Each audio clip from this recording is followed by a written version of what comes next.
হলদিয়া medical কলেজে হানা ইডির। মঙ্গলবার সকাল 8:30 নাগাদ হলদিয়া পৌর এলাকায় গান্ধীনগর লক্ষণচন্দ্র শেঠের বাড়িতে ইডির আধিকারিকেরা তল্লাশি চালায় এবং জিজ্ঞাসাবাদ চলছে তাদের।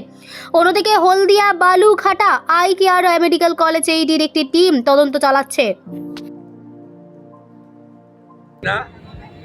পশ্চিমবঙ্গে যতগুলো মেডিকেল কলেজ আছে আমি শুনেছি সেখানে ইডি হানা দিয়েছে। এটা নতুন কেস নয়। বেশ কিছুদিন আগে কলকাতাতে আমাদের electronics complex PSA NRI medical কোটাতে অ্যাডমিশন নিয়ে একটা দুর্নীতি হয়েছে।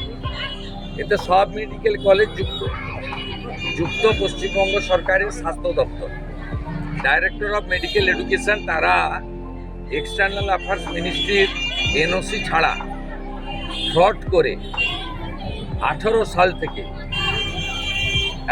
এই ধরনের অ্যাডমিশন করিয়েছেন এনআরআই কোটাতে। এবং এটা কলকাতাতে যে ইলেকট্রনিক্স কমপ্লেক্স পিএস রয়েছে বিধাননগর, সেখানে এফআইআর হয়েছিল। সেই এফআইআর কলকাতা হাইকোর্ট পর্যন্ত গেছে এবং যেহেতু এটাতে সীমা প্রযোজ্য, তাই এনফোর্সমেন্ট ডাইরেক্টরেট আজকে রেড করছে। এটা অনেক আগে হওয়া উচিত ছিল।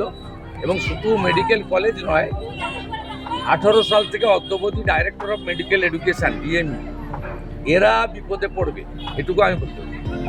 বাকিটা আমি নিয়ে বলবো না, কিন্তু পাস্ট হিস্ট্রিটা জানা আছে এবং কোর্টের অর্ডার বা আমাদের কেস সম্পর্কে, এবং যারা ভিকটিম, যারা কমপ্লেনার, তারা আমার কাছেও এসেছিলেন কিছুদিন আগে।